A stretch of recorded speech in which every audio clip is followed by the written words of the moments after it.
Feature Friday. The freshest.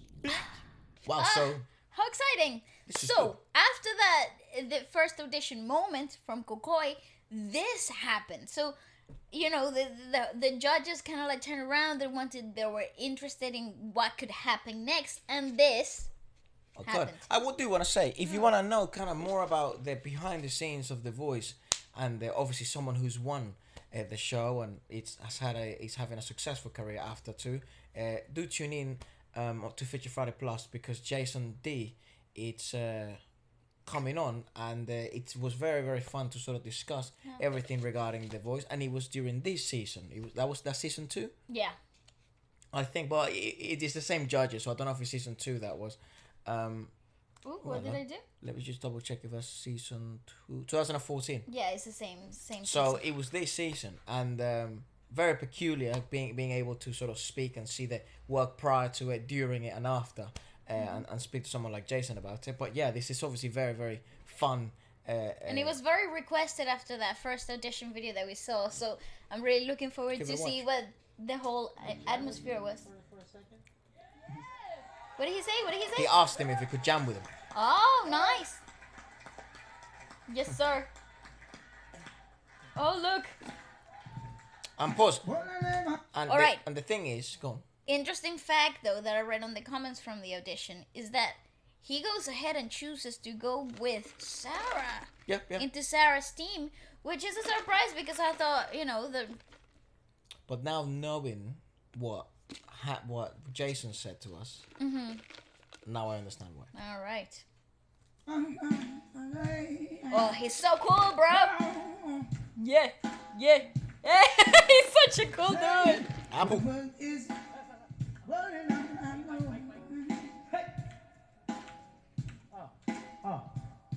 White sands, blue water. We could take a walk. It's so soft. You should take your shoes off. Oh! Right. Also, interesting choice of beat from the band. I thought I would go with reggae, right? Like, because They it's did like a kinda go. no, it's a 4x4 type of straight beat. I thought they would carry on with the whole reggae atmosphere of it. Yeah, not gonna lie, this is kind is of a rough hard- for Kokoi here. It is hard. This But, is so completely out of his comfort And, zone. and yeah, maybe also it's a bit tight at the moment. Yeah, you know. it's definitely very tight. I mean, he just performed, and he was so engulfed in the performance, he didn't even realize that the judges had turned at this point. Right? It's right towards the end when he opens his eyes, and everybody's like, "Whoa, here's what you got." Oh yeah, because you know that doom, doom. They don't hear that. This is post. That's post production. So they Post-production. don't know when they stand around. No. Walk along the beach, sun shining on your feet. Unwind, drink wine. The food is unique. Oh. Yeah. It is hard though. Not gonna lie. Good Oh! man, good man. Yes, sir.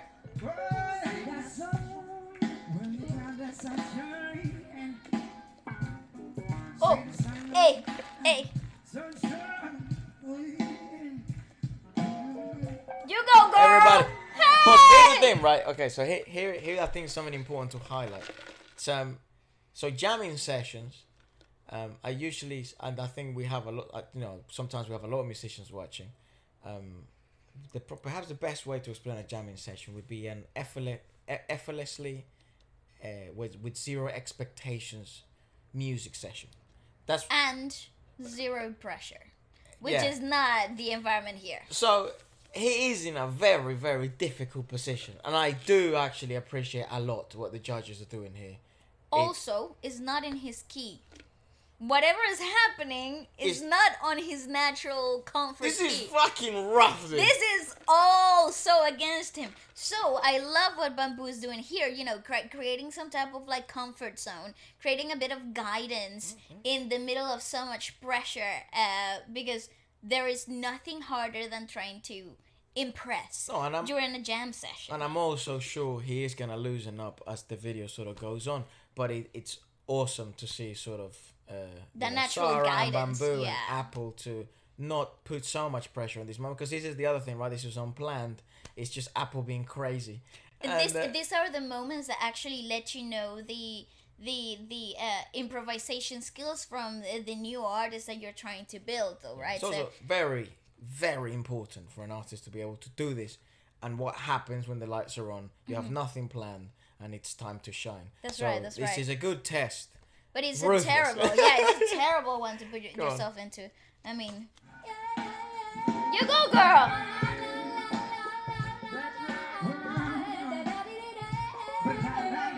Nice. So now we're getting some changed, type right? of like it. Good. Okay.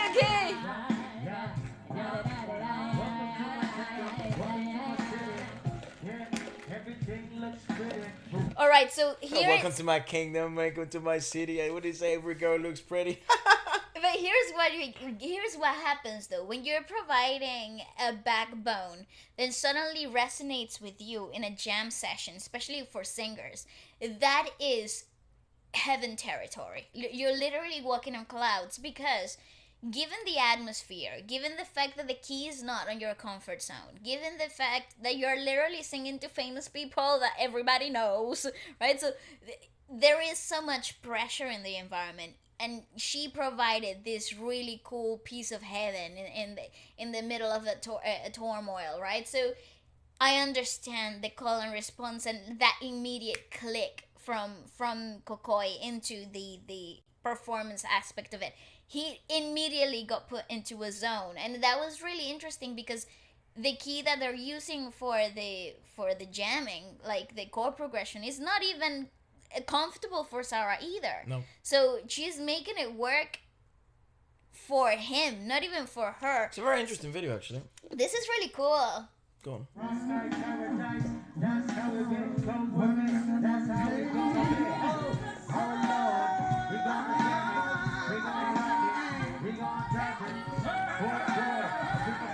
You go, Leah. Oh my God, yes.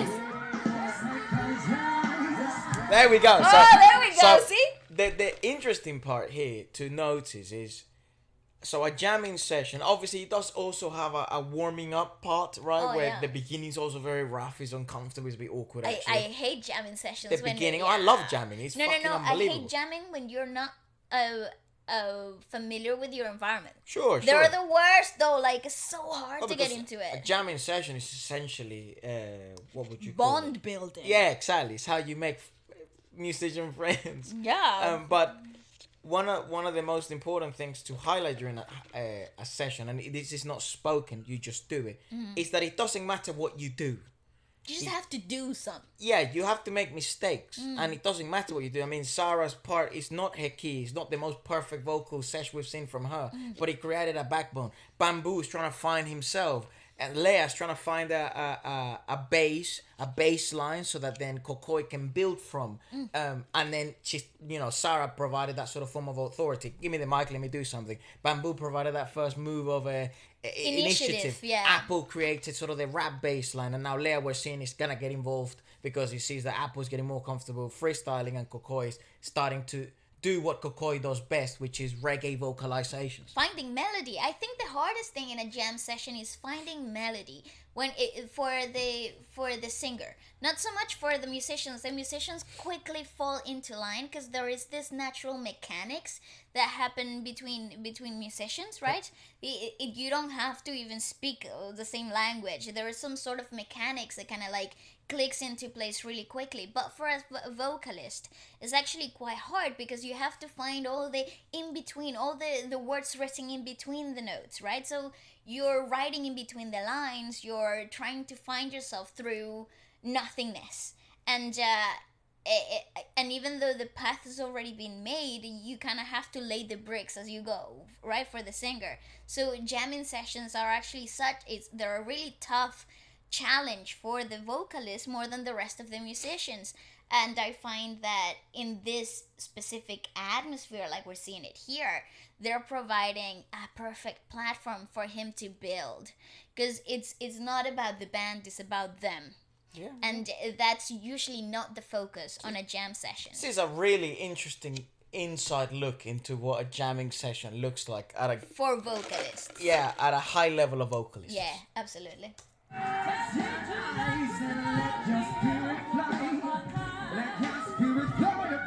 Yes, Sarah! Oh, yeah! Now I know we have him loose, trying. Yeah, you go, girl!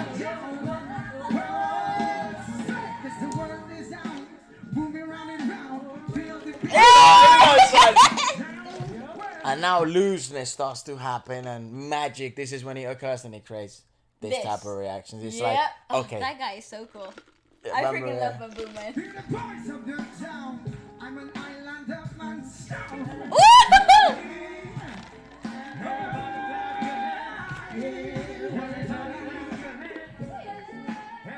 Turn me up, Turn Bamboo's mic up. What the hell? Here's another thing that I didn't know about. It's usually a crowd about 200 people. Yeah.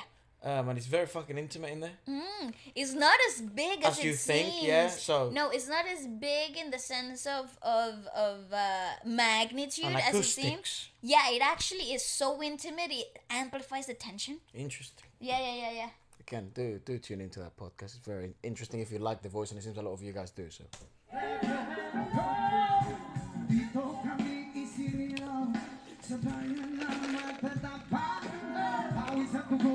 Oh, Sarah's so like in there.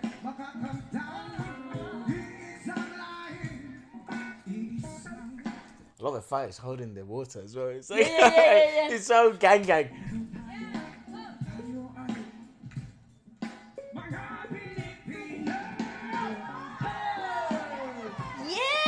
yes, well done.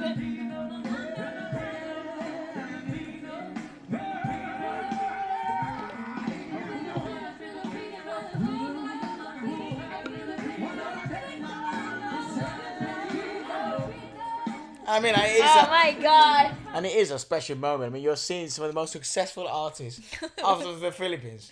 Just literally chilling in this beat. And worldwide. Just sort of fucking singing together in a show that's not been planned. Oh my God, you didn't even know if you were gonna get there. Like that's the interesting part of this shows. These parts that are the blind auditions. No, not the blind auditions, but like the parts that aren't unscripted of the shows. I love them. Oh, right, yeah. The genuinity of them and the likelihood of them happening is actually quite small. These moments are so very immaculately small, and then you have them happening, and I think usually it's dope. They encourage for something, some viral potential moment to occur, right? They encourage those type of things.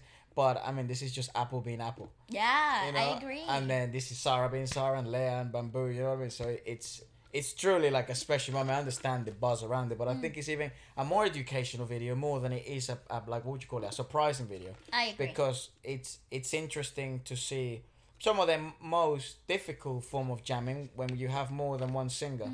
That would be the lead vocalist, and they're also encouraging another vocalist to lead. In a reggae type of tune when the beat is not reggae and the chord progression is against him. Yeah, so it's a very, very interesting video on what happens sometimes on TV and when jamming sessions go well and sometimes go a bit iffy. I bet you all the musicians in the studio were also crapping their pants when they were like, okay, can I jam with you? It's like, oh my God, where do I go? You know, because that usually is also something that happens. They're dictating where the song is gonna go, and in this case, the drums came in first. The bass jumped in, and so the guitar kind of like had to adapt to what was already been laid. Yeah, best probably approach to it. I mean, I'm not saying I'm the best at it, but the best approach to it, sort of relax. And there's no relaxation in this. Yeah, ease into it. The problem is sometimes is give me a boom because there's a crowd from the start, and that's so difficult. But they're doing well. They're doing awesome. Yeah, so freaking, I love Leia, man.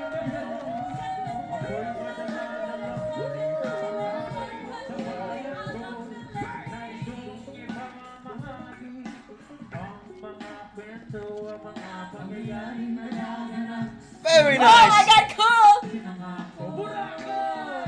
See, please give me more. Like, oh my God. That shit just got hot like now. That now you're starting to get warm. Dude, like, what the hell? And then he goes ahead and chooses Sarah to go such with. a leader. What the fuck? He's amazing. He is amazing. Bloody hell. He's such a, what would you call it? He's a pioneer of the game, though, because he was, for me, I was probably 9 to 10 years old, and that was the first time I was ever exposed to Filipino anything ever. You mentioned especially in South America, we're not exposed to the other side of the world almost never, right? And we didn't have, like, when I was 10, we didn't have the internet the way it is now. I didn't have a smartphone with like access to the internet and see the world as it is now, right? No, certainly not. Absolutely not. 2006, 2008, right? Yeah, so that's right. The internet obviously existed, but it wasn't what it is at the now. tip of your fingers like it is now, right? So I remember listening to that Filipino rap, that Tagalog rap in Black Eyed Peas' album and thinking, holy guacamole, I love this stuff. This is so fresh, this is so different. And that was my first time being exposed to any type of Filipino talent ever. And that speaks volumes. That and the fact that at that level that they were at, they took the time to, you know, play tribute. Introduce cultures and different sounds and different languages. That to me was, you know, groundbreaking. So I remember he's a pioneer in my eyes. as well, Black Eyed Peas was always very, very popular. Yeah. In many different parts of the world. You know, in Latin America, they were very, very popular. Because they also included a lot of Spanish Latin stuff. influence stuff. So they were very popular worldwide because of that. And I think it comes from just their cultural backgrounds overall in the band, you know, and the fact that they gave time to them. And now he's basically, I think, if you had to ask me, it's like, who would you like to jam with? It's like probably Apple would be there, you know. I think Bamboo would be there for sure as well. So very, very interesting. Let us know maybe perhaps what other moments you'd like us to check out or what other videos we should check out next. And yeah, and don't forget to tune in this Sunday because at 12 p.m. at UK time, because that podcast with Jason will open your eyes about a lot of things, and it's a really cool podcast I love to share with you all. Goodbye.